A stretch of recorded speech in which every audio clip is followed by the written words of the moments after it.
ಧರ್ಮೋಪದೇಶ ಕಾಂಡ ಅಧ್ಯಾಯ 34. ಮೋಶೆಯ ಮರಣ.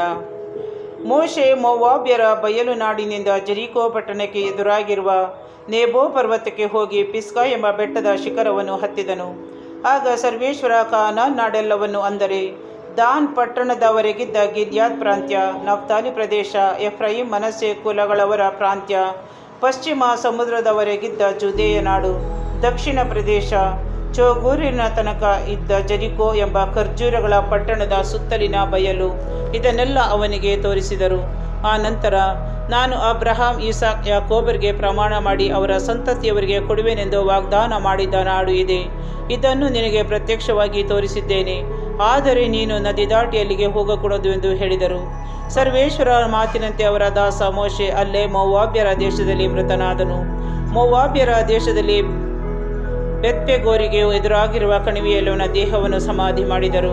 ಅವನ ಸಮಾಧಿ ಎಲ್ಲಿದೆಯೆಂದು ಇಂದಿನವರೆಗೆ ಯಾರಿಗೂ ತಿಳಿಯದು. ಮೋಶೆ ಸಾಯುವಾಗ 120 ವರ್ಷದವನಾಗಿದ್ದನು. ಅವನ ಕಣ್ಣು ಮಬ್ಬಾಗಲಿಲ್ಲ, ಅವನ ಜೀವಕಳೆ ಕುಂದಿ ಹೋಗಿರಲಿಲ್ಲ. ಮೋವಾಬ್ಯರ ಬಯಲಿನಲ್ಲಿ ಇಸ್ರಾಯೇಲರು ಮೋಶೆಗಾಗಿ 30 ದಿನ ದುಃಖಿಸಿದರು. ಅಲ್ಲಿಗೆ ಮೋಶೆಯ ಸಂತಾಪದ ದಿನಗಳು ಮುಗಿದವು.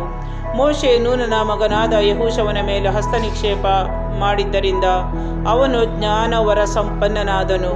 ಸರ್ವೇಶ್ವರ ಮೋಶೆಗೆ ಕೊಟ್ಟ ಆಜ್ಞೆಗೆ ಅನುಸಾರ ಇಸ್ರಾಯೇಲರು ಯೆಹೋಶುವನ ಮಾತಿನ ಪ್ರಕಾರ ನಡೆದರು. ಸರ್ವೇಶ್ವರ ಮೋಶೆಯ ಸಂಗಡ ಮುಖಾಮುಖಿಯಾಗಿ ಮಾತಾಡಿದರು.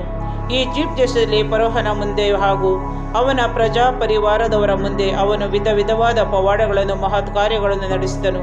ಸರ್ವೇಶ್ವರ ಅವನನ್ನು ಅದಕ್ಕಾಗಿಯೇ ಕಳುಹಿಸಿದ್ದರು. ಇಸ್ರಾಯೇಲರ ಕಣ್ಮುಂದೆ ವಿಶೇಷ ಭುಜ ಪರಾಕ್ರಮವನ್ನು, ಆಶ್ಚರ್ಯಕರವಾದ ಕಾರ್ಯಗಳನ್ನು ನಡೆಸಿದನು. ಇಂಥವನಿಗೆ ಸಮಾನನಾದ ಮತ್ತೊಬ್ಬ ಪ್ರವಾದಿ ಈಚೆಗೆ ಇಸ್ರಾಯೇಲರಲ್ಲಿ ಹುಟ್ಟಲೇ ಇಲ್ಲ.